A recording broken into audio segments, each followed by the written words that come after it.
Tonight we start looking at a history of textual criticism, the printed text within the church. Thus far we've been measuring on the variants.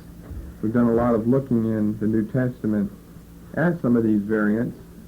So we won't be looking so much in the New Testament for a while anyway at variants, because we discussed that. We want to come to a history of textual criticism and the printed text, which will prepare us for looking at the actual manuscripts, which we will end up doing, of the Old and the New Testaments. Now, some people will ask, was the early church involved in textual criticism? And we have to give the simple answer that ought to be self-evident. No, the early church was not involved in textual criticism, that sometimes might be abbreviated afterwards as TC, just to save time and breath and space in your writing, for the simple reason that textual criticism was unnecessary for the early church. Because it is a question to consider, well, was Paul and all the other apostles involved in textual criticism? Well, they couldn't be involved in the textual criticism of the New Testament because they were in the process of writing that. And even the Christians that came afterwards, no, it was unnecessary, because the early Christians either still had or they lived close enough to the autographs so that they weren't really concerned about any possible corruptions in the text.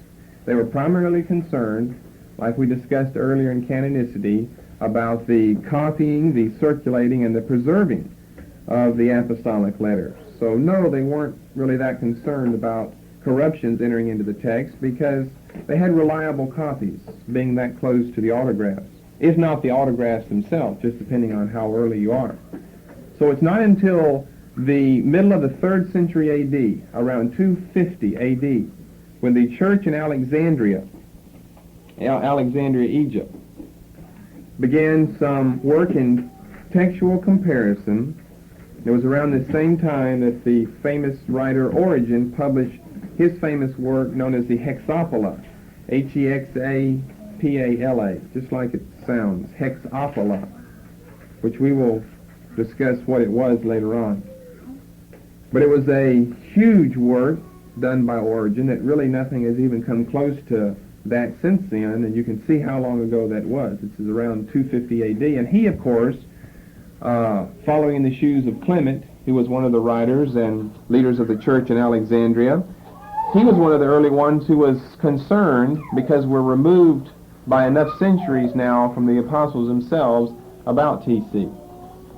Before the time of Origen, we have persecution in the imperial sense from the Roman leaders, and many times it was the imperial persecution that actually caused errors to creep into the text. Why might you think this? Well, because due to the persecution, many manuscripts were hastily made by unprofessionals, because the persecution under Domitian and Diocletian was aimed at not only ridding the empire of Christians, but ridding the empire of the source of strength for the Christians, which was their Bible. And therefore all that were found were confiscated and destroyed. And so in a roundabout way, the imperial persecution worked another evil in the church, besides causing many to fall away, which might not be that much of an evil. It just proved whether they were true believers or not. But it did cause one evil, and that was the corruption of the text of the New Testament, as well as the Old, but primarily the New, because so many copies were made hastily by these unprofessionals. And so that takes place from around the end of the 1st century to the mid part of the 3rd century. In 313, with the Edict of Milan and Constantine, official sanction was given to Christianity as the status quo religion of the Roman Empire. And so with this Edict of Milan in 313, persecution stopped. And guess what else did? So did many errors in the text. And so it's interesting, when you discuss the errors of the text, you have to really go back to these first couple of centuries after the death of the Apostle John, where you're going to find a whole lot of variations and corruptions. Constantine even wrote a letter, part of which has been preserved today, to the church writer Eusebius, dated around 331 A.D., that said the following, just to show you how persecution has stopped and errors in the text will not be made at least by unprofessionals afterwards, but even the professionals could make mistakes. Where he said the following, I have thought it expedient. Now this is the emperor of the Roman Empire to the church writer Eusebius. I have thought it expedient to instruct your prudence to order 50 copies. This is while he was still on the throne in Rome. Of the sacred scriptures, the provision and use of which you know to be most needful for the instruction of the church, to be written on prepared parchment in a legible manner and in a convenient, portable form by professional transcribers thoroughly practiced in their art. And some people have even guessed, and it's nothing but a guess, and it's really not that reliable, that perhaps some of our early codices, like Vaticanus and Sinaiticus, were 2 of these 50 copies. They could be because they date around the right time. But he said, I have thought it expedient to instruct your prudence to order 50 copies of the sacred scriptures, the provision and use of which you know to be most needful for the instruction of the church. Not only does Eusebius know it, but Constantine allegedly understands that now as well. To be written on prepared parchment in a legible manner, you can see all the prescriptions that he has for these 50 copies, in a convenient, portable form, we'll discuss what that was in a moment, by professional transcribers, which means there were those that practiced it but weren't professionals, who were thoroughly practiced in their art.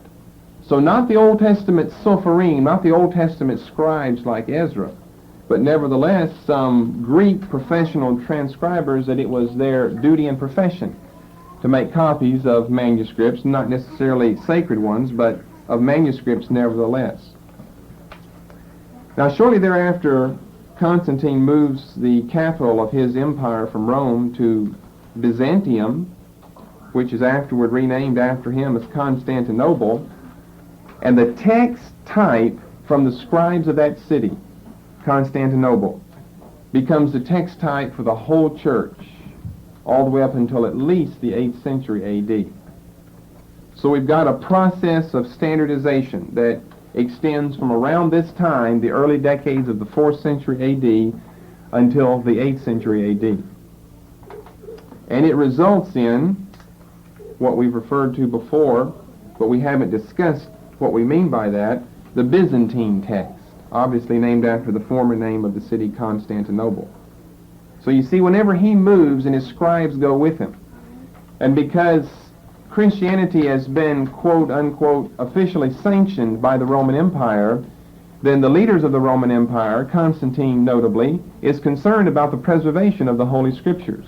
And so he has these scribes, not only the ones that were under the instruction of Eusebius, but professional scribes that copied all types of things with him that went where he went. And so when he moves to Byzantium, which is renamed Constantinople later on, when he moves to Byzantium, so do the scribes. And so most of the work that's being done officially in the Roman Empire is being done at Byzantium or Constantinople. And it's being done by these scribes who are paid by the emperor of the Roman Empire, Constantine.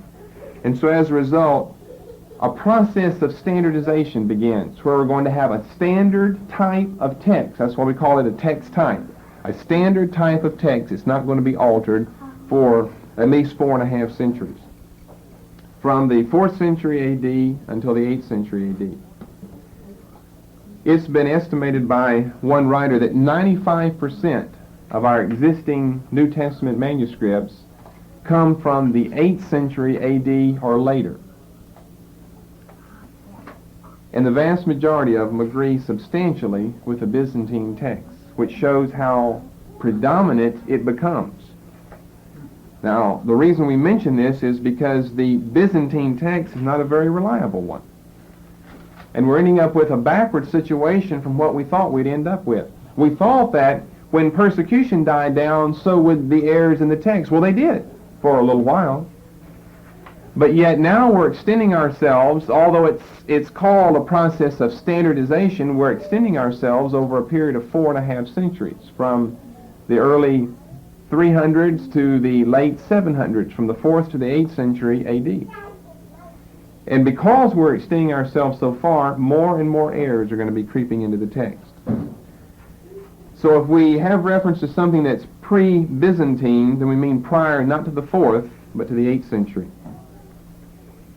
Now, from the 8th century until the time of the Reformation, things remain pretty much the same. Very little changes with regard to the text or to text types. Because we've had the Byzantine text dominant for 4.5 centuries, it continues that way until the age of the Renaissance, the age of Enlightenment, and the age of the Reformation. Now, that gives us some of the early stages of textual work, going from the non-existent practice of TC comparison back in the early church because it wasn't necessary, through the time of Constantinople, when most of our manuscripts, 95%, come after the 8th century AD, and the vast majority of these are going to be in substantial agreement with the Byzantine text. So, in other words, you couldn't just go back and get a whole collection of them that dated the 8th century and compare. They're probably all going to be substantially the same. You've got to go to some of the ones before that and some of the ones after that in order to find out now which of these variations is going to be correct. Now, with that in mind, let's come up to discussing the styles and materials of writing. That is, of writing these manuscripts. And we're going to base some of this on some of the earlier studies that we did concerning different methods and materials for writing. But we'll look at this as styles and materials. There will be materials, there will be styles of writing, and there will be styles of the form of the manuscript. You can't really call it a book because not all of them were books, but you can refer to it as a manuscript.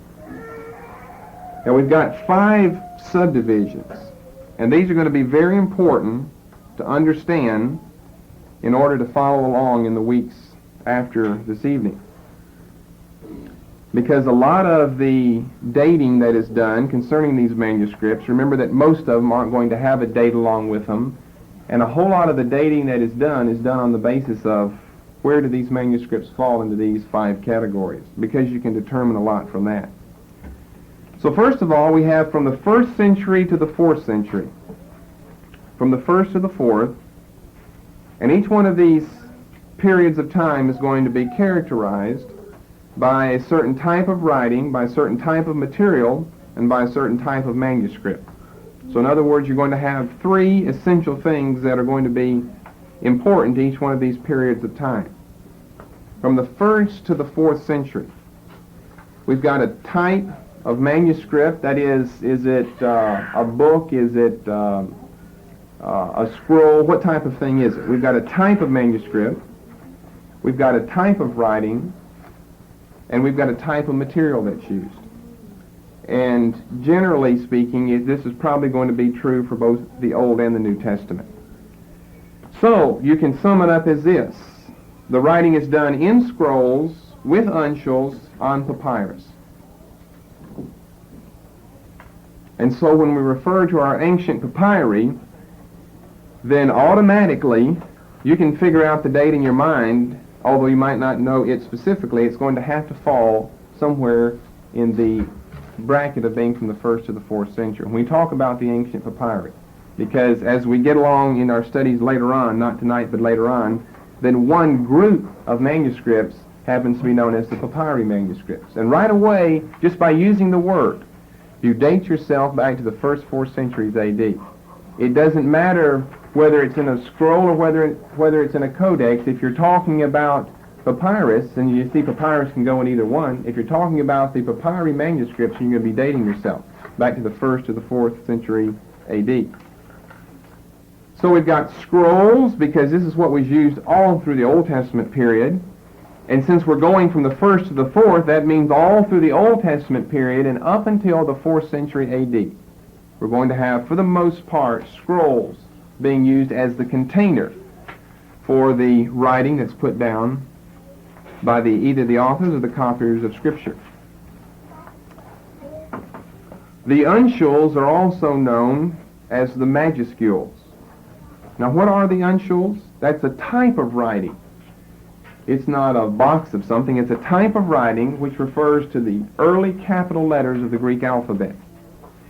Most of the time, although it'd be neat to have it majuscules and minuscules, since it's easier to remember the both of those together if you're going to contrast the one with the other, most of the time you're not going to find it majuscules, minuscules. You'll find it uncials, minuscules. So uncials and minuscules are just the opposite. They're not the same. But uncials and majuscules are the same and not opposites. So you have to keep some of the distinctions in mind. Okay, then the next period of time is from the 4th to the 10th century. Anyone want to take a guess on the three things that were going to characterize this period of writing? Okay, we've gone from scrolls. You're going to have two important changes. You can either have no changes or three changes, because we started with scrolls that were written with uncials that were written on papyrus. Okay, we've got a change in the container of the writing from scrolls to codices. All right, it's in codices. It's done with what? No, not yet. Still uncials. The uncials stay the same. So again, you've got another time period. Uncials are going to be at least from the 1st to the 10th century A.D. Oh, the second change comes in the last area. Rather than papyrus, being written on papyrus, we change for the first time to parchment. So you have it written in codices with uncials on parchment. Now yes.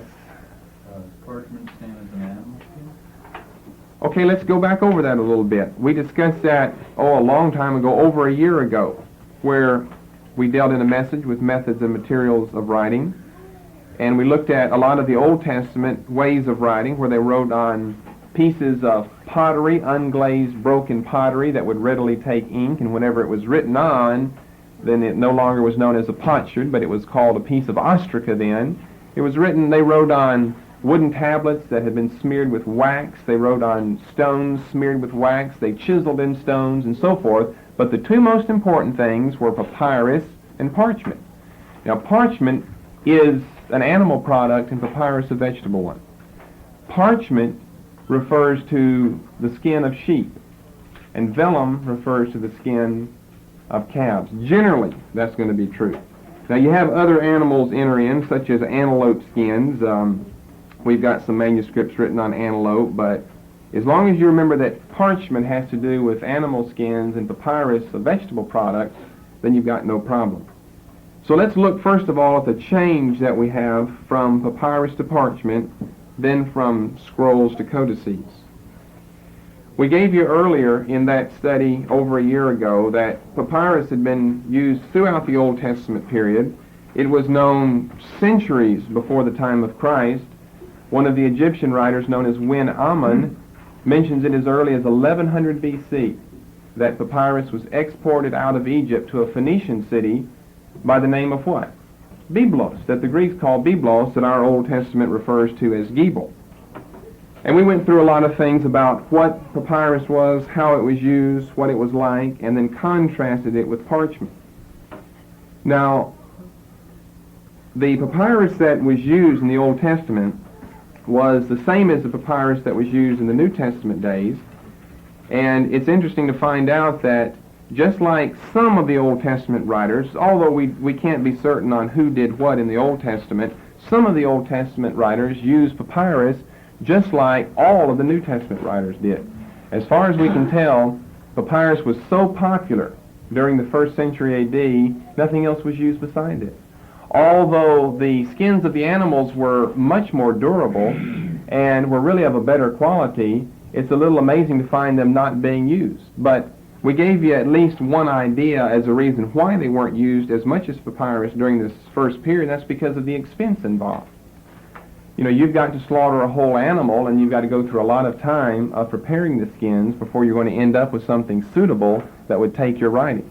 Whereas the papyrus, it was just coming by the boatloads out of Egypt because it grew in big 12-foot stalks, and the Egyptians went through the marshes of the Nile River and cut all of it down, and made all types of writing material out of it and then exported it out. So it was something that was very well known throughout the world. It was something that was used in that part of the world because so much was found in that place. Now, the papyrus continued in a limited use up until the 7th century A.D., although it had for the most part in the important literary documents been displaced by parchment.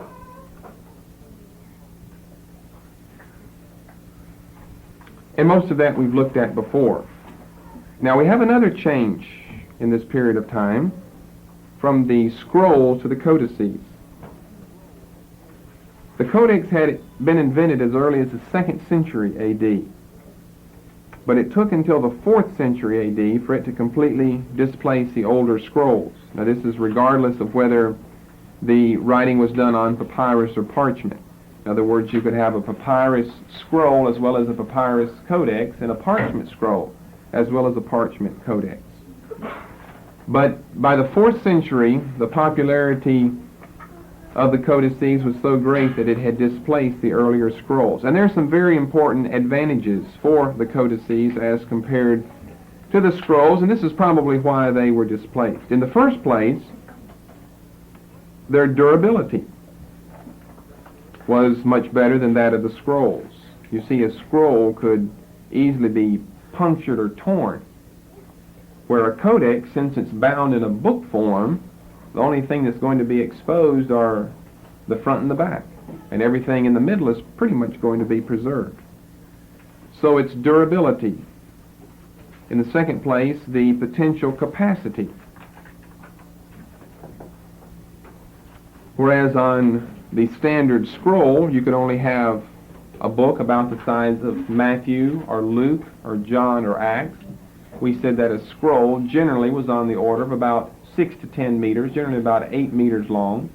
The longest one was 130 feet. That's extant, that's been found, that's in the British Museum, known as the Papyrus Harris. The Egyptian Book of the Dead was 123 feet long. But you see, when you get something that long and you're at the front of it, and you want to find something at the end of it, well, it takes you can see, an immense amount of time just to roll through it to get to the back of it. So the potential capacity, you couldn't hold very much in these scrolls, because those are two notable exceptions. Most of the scrolls weren't anywhere near that long because they simply weren't feasible to be that long. So you could hold several books, in other words, in a codex form, and eventually you end up with, we've got whole books now that have hundreds of pages in them. They didn't have that many to begin with, but eventually you'd end up with that many.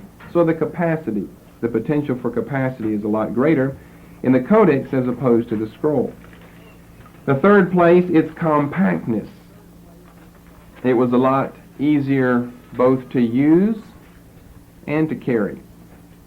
We just mentioned the use, and the carrying is another thing. It's a lot easier to carry around a book than a 130-foot scroll.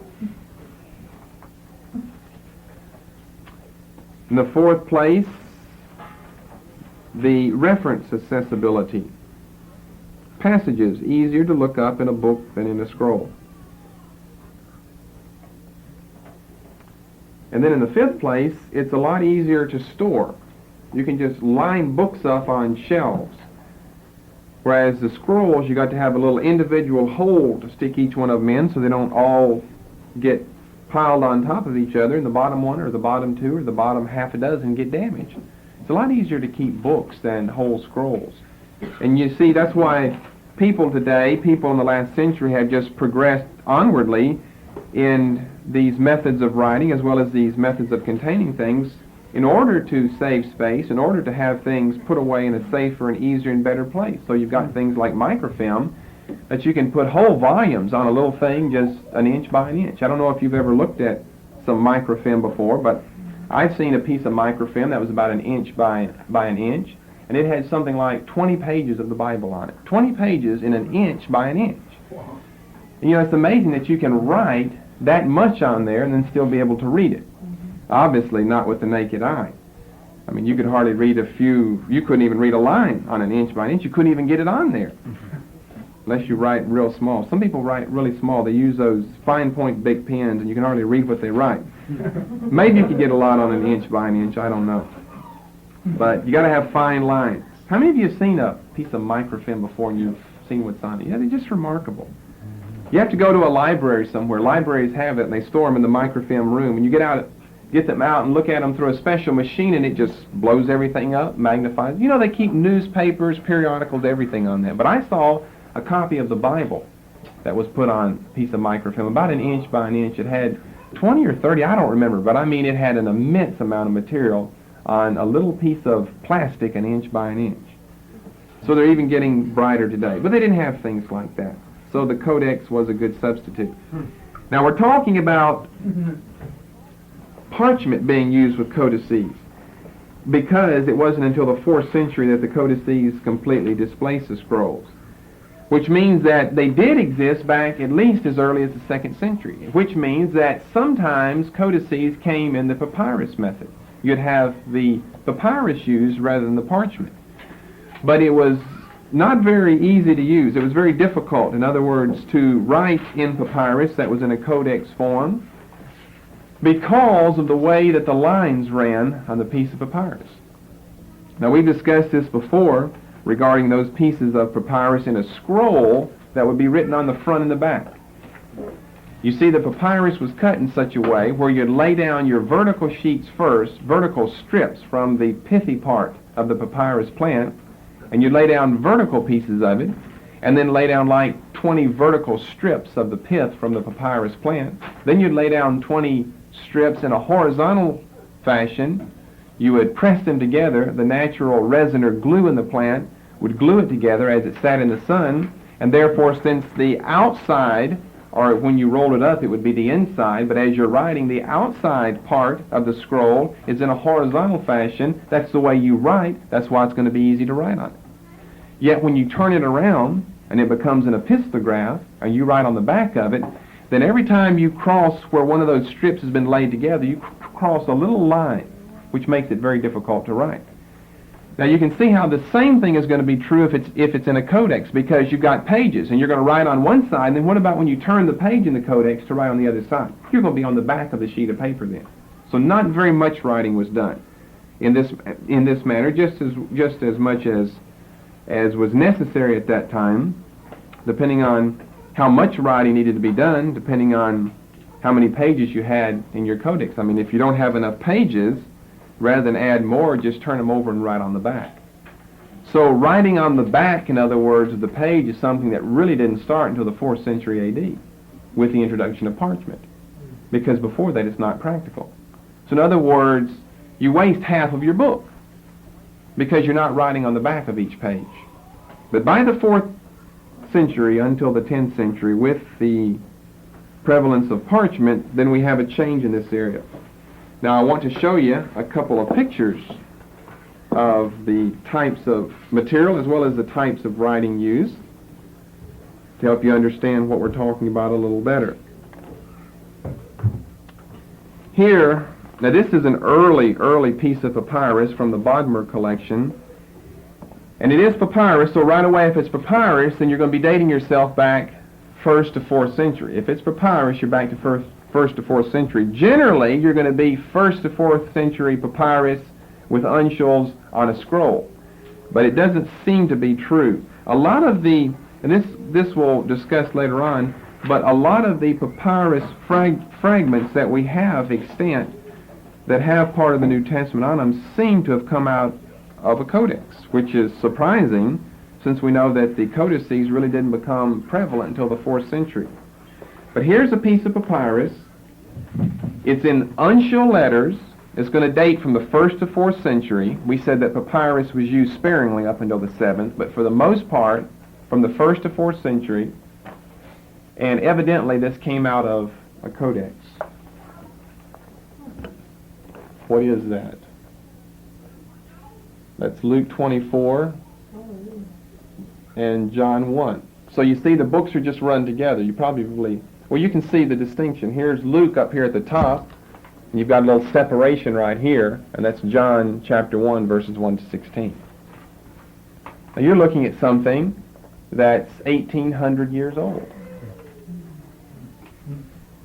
And you see what's interesting is then you have to learn the Greek and then read that and see how it compares to your King James of John 1 verses 1 to 16. I mean, that's the way they do it. We're not talking about some mythical formula you determine these things. Just learn the language.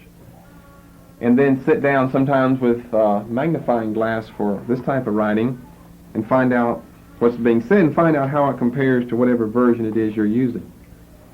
Okay, now we're going to go up to the 4th to the 10th century. We're still talking about uncials. You'll be able to see better that we're talking here about capital letters. But we're no longer talking about papyrus, and we're no longer talking about scrolls. We're talking about codices. We're talking about parchment. Here is, I believe, Sinaiticus. This is John 1, verses 1 to 38. You see how clear the writing is? Because the material is a lot easier, a lot better to write on. You can read the writing very easily there. Even if you don't know what it means, it's still very easy to read what the letters have to say. And because the letters are so similar to the English letters when they're in the capital form, then you can make out a whole lot of that yourself. Here is, I believe, Sinaiticus. This is John 1, verses 1 to 38. You see how clear the writing is? Because the material is a lot easier, a lot better to write on. You can read the writing very easily there. Even if you don't know what it means, it's still very easy to read what the letters have to say. And because the letters are so similar to the English letters when they're in the capital form, then you can make out a whole lot of that yourself. Then here's another example of Alexandrinus. This is again John 1. This is a textbook. So as you're going through it, then you have to be taking this class and you discuss what's being said in each one of these passages since they're the same, but they're found in different manuscripts. And then down here at the bottom, this is, I think, the first few verses, John 1, verses 1 to 5, that's been enlarged so you can see it a lot easier. But it's the same manuscript. Alexandrinus. This is taking us back to the 4th to the 10th centuries.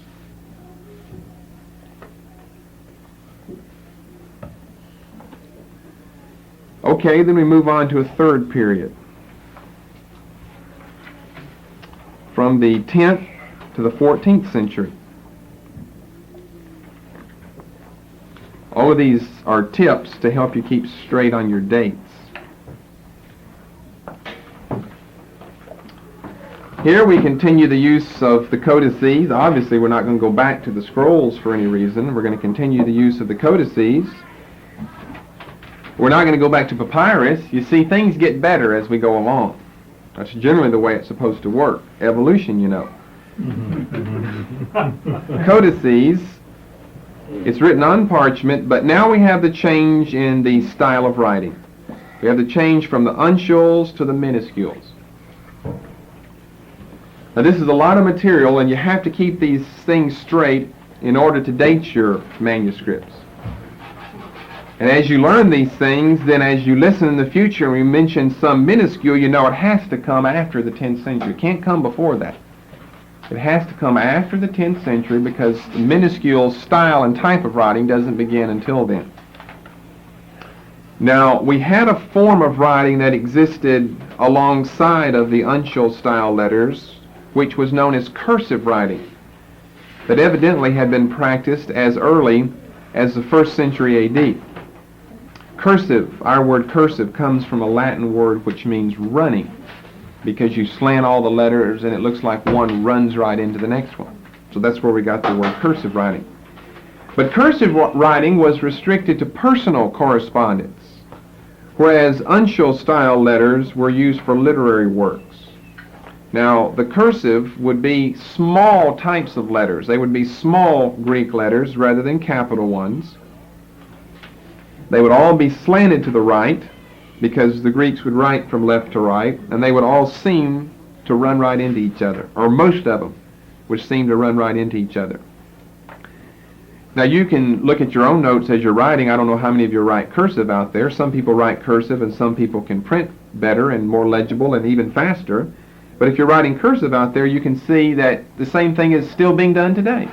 That was done as early as the 1st century A.D. You run out there, the letters are made and designed in such a way that you can go from one letter and it just connects to the next letter. You can't do that with capital letters, but you can do that with those small letters. They'll just run right into each other. And so, this type of writing was used, but it's not used for literary purposes. It's existing these 10 centuries while the uncial type of writing is still dominant.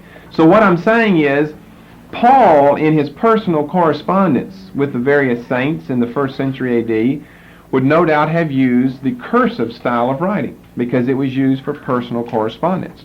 When Paul's letters began to be copied by others, they would have been copied in uncial style letters because they recognized them as being more than just personal correspondence.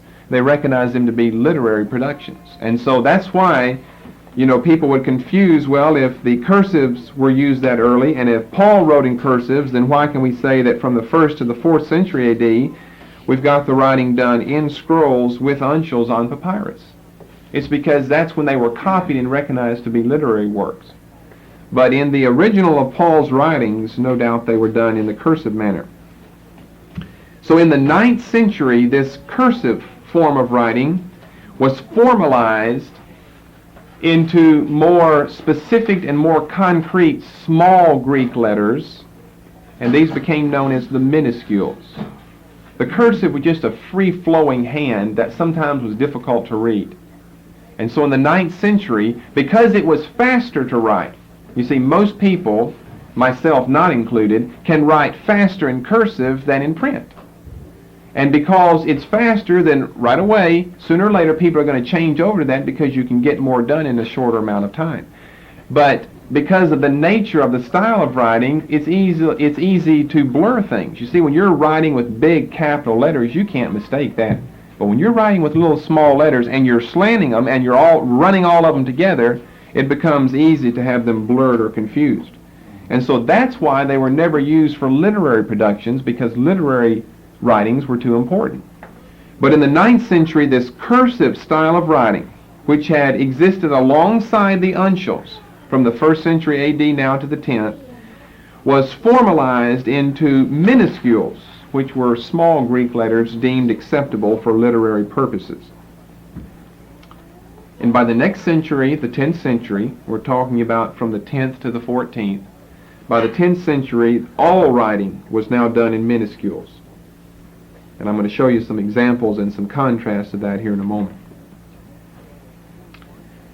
So before we go on to that, we can kind of look and see where we've been. From the 1st then unto the 10th century, we've got uncials used. The papyrus and the parchment differ, and the scrolls and the codices differ. But from the 1st to the 10th century, we have uncials. So anything that is written with uncial letters has to come before the 10th century. You can break that down in all these different things. Anything in a scroll has to come before the 4th century.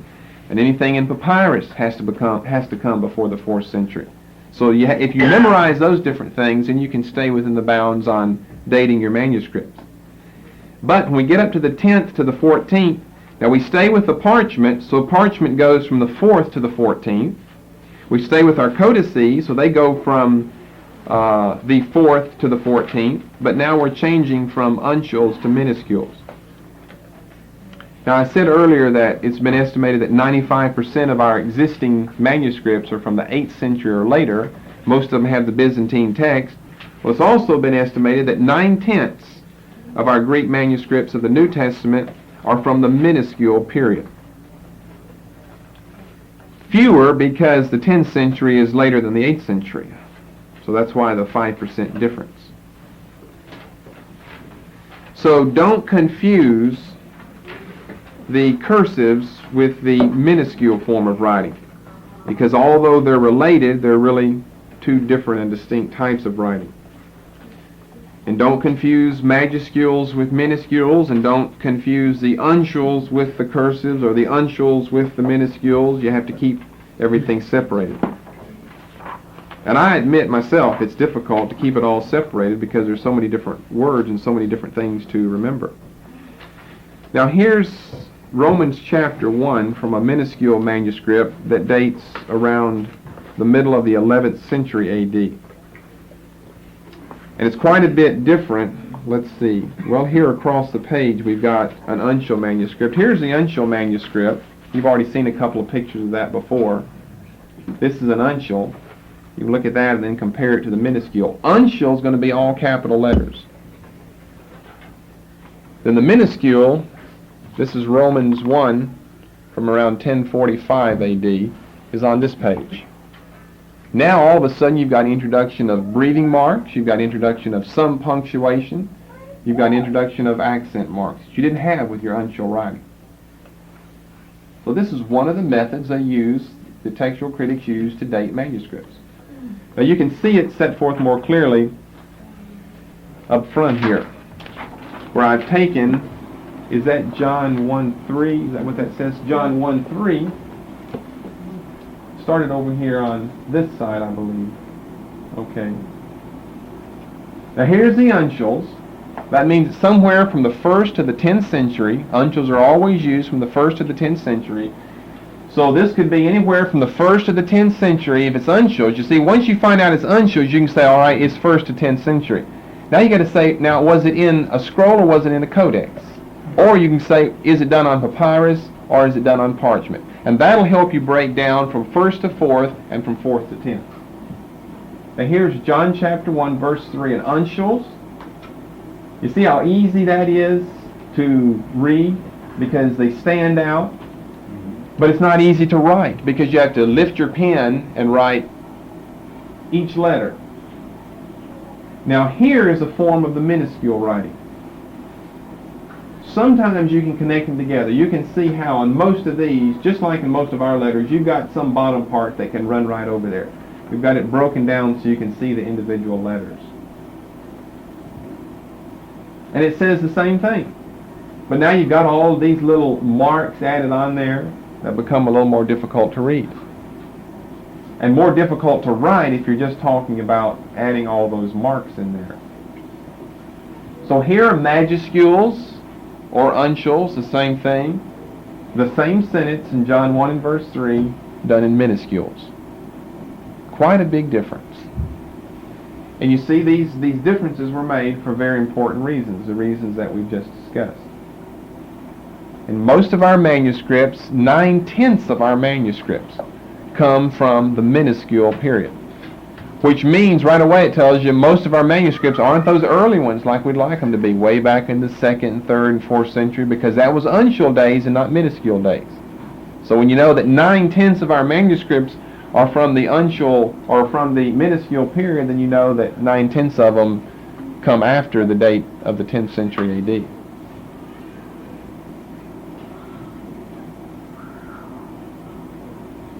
Now whenever we look at some of these manuscripts later, I'll be bringing you some more things to see of all of them when we get to talking about each one of them individually. Then all you got to do is remember something like this, and by looking at it, I mean obviously you don't have to know anything about Greek. By looking at it, you can tell whether or not it's an uncial or a minuscule. And if it's an uncial, then you can tell someone that has to date from the 1st to the 10th century AD. Isn't that a blessing that you know that? You don't have to know anything about Greek except just what we've said. You can say that dates from the 1st to the 10th century. And ask them, now was it on papyrus or parchment? And if they say papyrus, then you say, well, that was the 1st to the 4th century. And parchment, 4th to the 10th century. And if it's this type of writing, it has to come after the 10th century, because that's when the minuscule writing was adopted.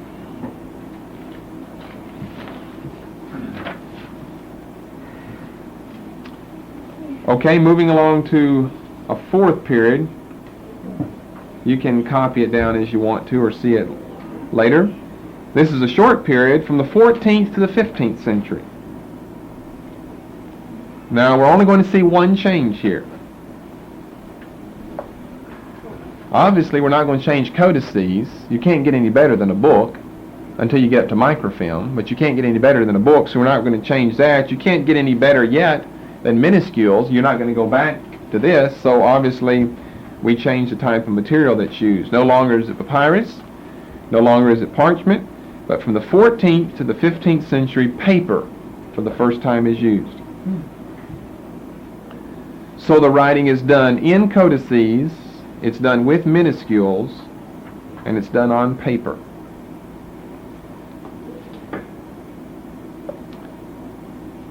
Paper was invented by the Chinese in the 1st century AD. and it was used by the Arabs in the Middle East as early as the 8th century. Afterwards, it slowly began to spread through Europe, and by the 14th century AD, that it had displaced parchment.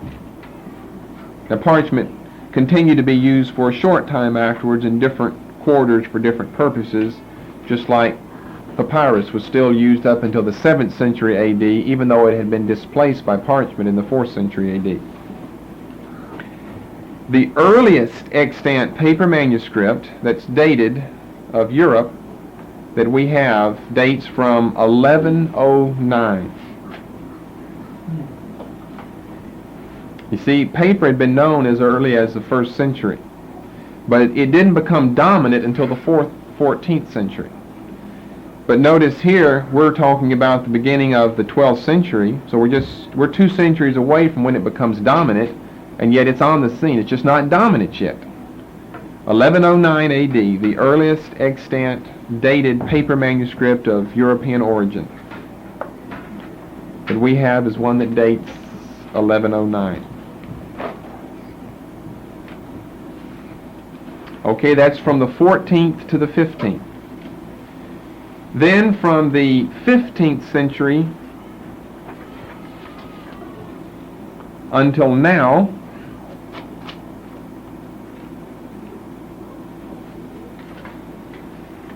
we don't change codices. We use those still today. We don't change paper. You see, in each one of these things, someone invents or finds something better to use, and you keep changing one or the other of these until you get to just as good as you can have in your day and age. Obviously, we're going to change the minuscules, but what can you change it to? Type. The printed page, for the first time, is introduced in the middle of the 15th century AD. A man by the name of Johann Gutenberg is usually credited with the invention of printing by movable type in Germany. He lived from 1398 to 1468.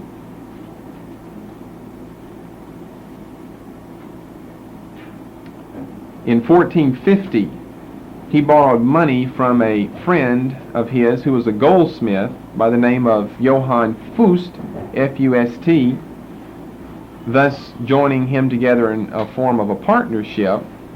They were later joined by another man by the name of Peter Schroeffer, S-C-H-O-F-F-E-R, Peter Schroeffer. Then shortly after this, because Fust had loaned money to Gutenberg, or to say it another way, because Gutenberg had borrowed money from Fust, Fust foreclosed on him, took everything that he had, and Gutenberg died poor, childless, and friendless, which is a tragic ending to the life of someone who was so important because of his invention of the method of printing by movable type. But while he was alive in the year 1454, he gave the world the first document to come from the printing press,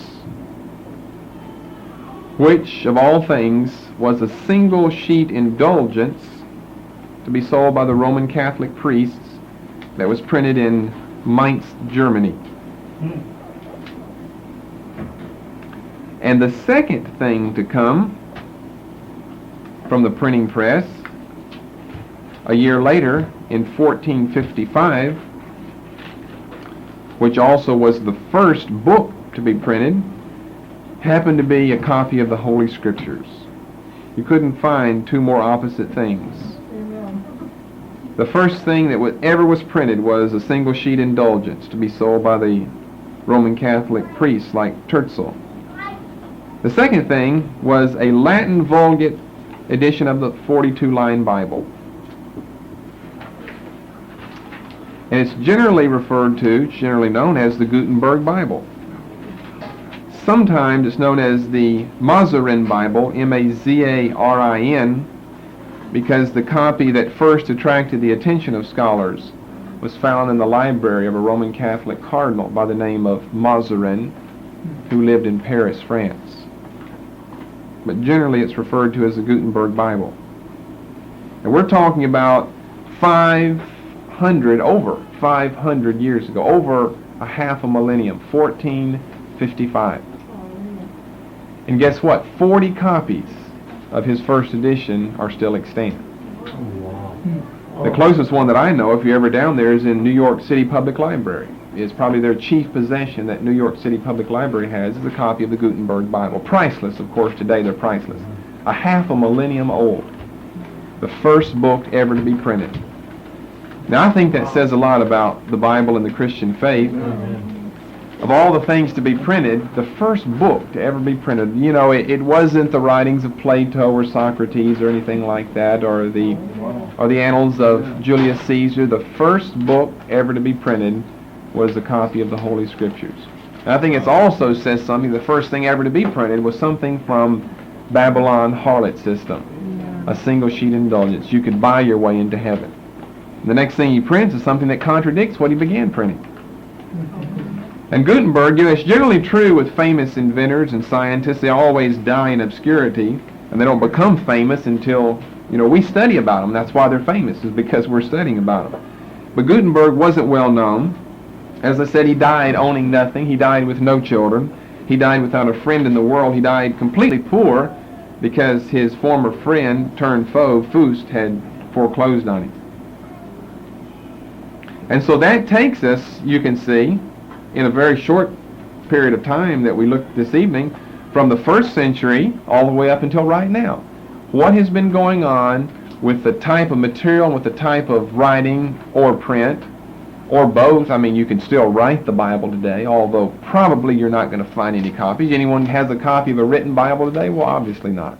I mean, there are copies around, but I'm saying no one here has a copy, because can you imagine the time involved in sitting down and writing a Bible, copying out a Bible, where it just goes through the press in no time.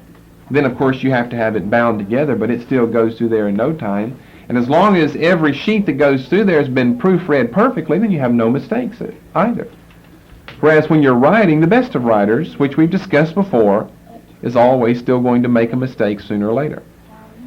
And the only way you can keep those out in the printed page is to have enough proofreaders, and to get it perfect.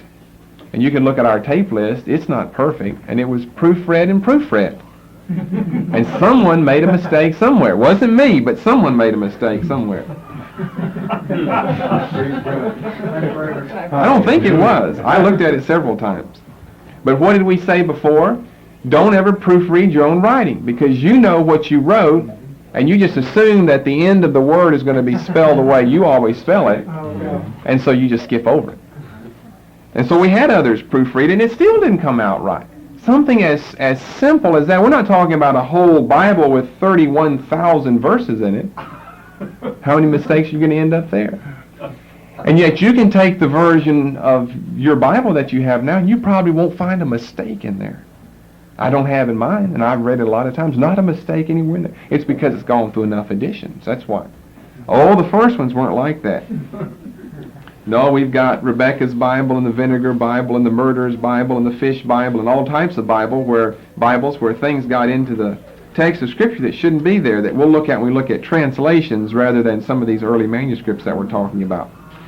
So before we part, let's go back and kind of recap what we've said thus far, because you have to get these things down in your mind in order not to be confused. Hallelujah. Amen. And the one sentence that I've given you beside each of these is probably enough if you'll just remember the sentence. And as long as you can remember the dates that correspond with the particular sentences. From the 1st to the 4th century. And you have to think of years. That's from, 50 A.D. up into the 300s. From the 1st to the 4th century, we've got the writing done in scrolls with uncials on papyrus. Then from the 4th to the 10th century, we've got the writing in codices, so there's a step forward in progression. With uncials, that's the same as 1st to the 4th century. And then the second step on parchment, as opposed to papyrus. In codices with uncials on parchment. Then from the 10th to the 14th, we have the writing done in codices. You can't get any better than that, even up until today, if you're going to be writing these things out, with minuscules, there's the change, minuscules antedate the 10th century AD on parchment. No better thing than parchment at this time. That is available to those who are doing all the writing of the educated and learned people in Europe. Then, in the fourth place, from the 14th to the 15th century, the writing is in codices. It's still done with minuscules, but for the first time in Europe anyway, it's done on paper. How would you go about making paper? People talk about the Cro-Magnon era, the Neanderthal era, but I challenge him to make a piece of paper then. I mean, it's simple to do. You know, we all know it comes from a tree, but take a tree and make a piece of paper out of it.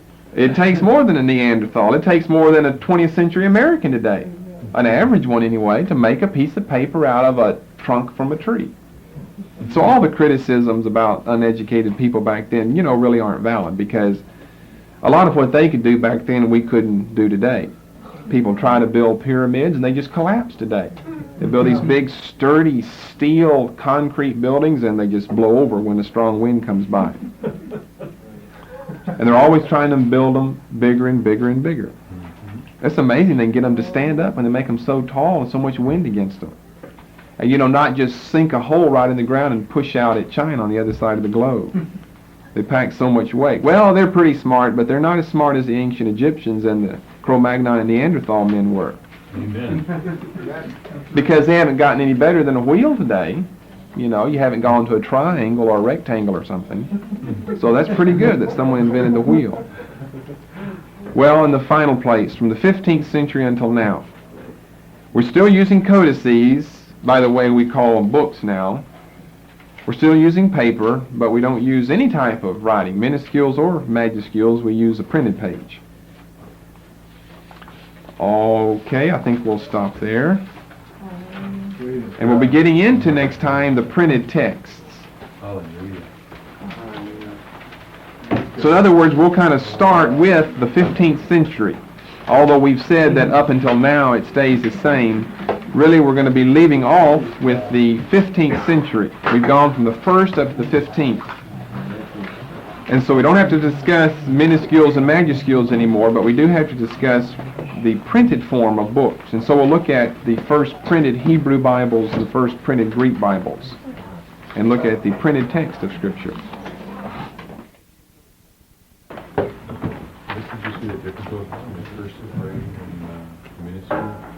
Okay, the cursive was a less formal type of writing. The cursive is what was used alongside the uncials from the 1st to the 10th century, or from the 1st to the 9th century, but then it was formalized into an easier to read, more legible, more concrete, more specific form of letters known as the minuscules. And the minuscules from then on after were used not only for literary but for non-literary purposes. Whereas before, the cursive writing would only serve for non-literary purposes, which we refer to as personal correspondence. The uncials had to be used in order to make it legible for people, and so that's what was used for literary writings. So that's the difference between the cursives and the minuscules. Now, I think I mentioned in an earlier message, and maybe I said it tonight, that a lot of times people will use the word synonymously, but they're really not synonymous, cursives and minuscules. The cursives came first, and they're less formalized, and not for literary purposes, more non-literary in their nature and form than the minuscules. And all this began to change in the 9th century, and then the minuscules just took over the majuscules or the uncials in the 10th century. There's something else that I need to go over. The term text type, what are you trying to... What am I trying to say there?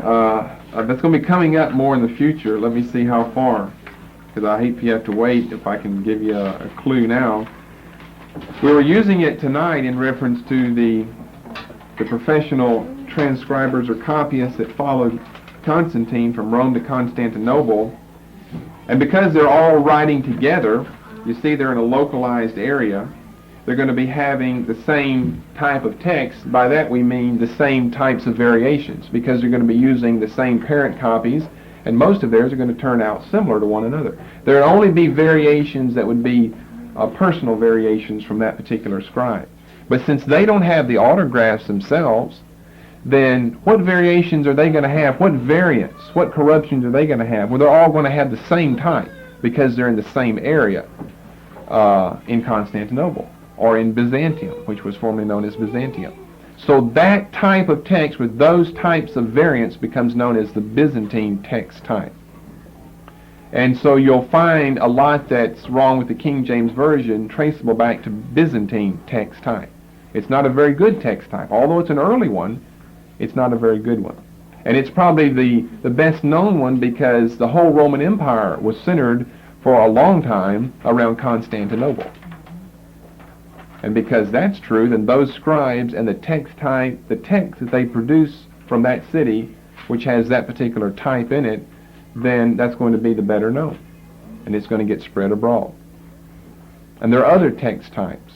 There's the Western, the Alexandrian, and the Caesarean. And those we haven't even gotten to look at yet. We discussed last time under another connection where it would be better if you can find witnesses from a wide geographical range as opposed to witnesses in a certain city, because those in a certain city are probably going to be using the same parent manuscripts to copy from, and they're going to have the same errors in their writings. And therefore, if it's Byzantine, even if it's found in Africa, North Africa, we can say that's probably traceable back to Constantinople or Byzantium because it has the same text type. In other words, the same variants that the acknowledged manuscripts of Constantinople would have.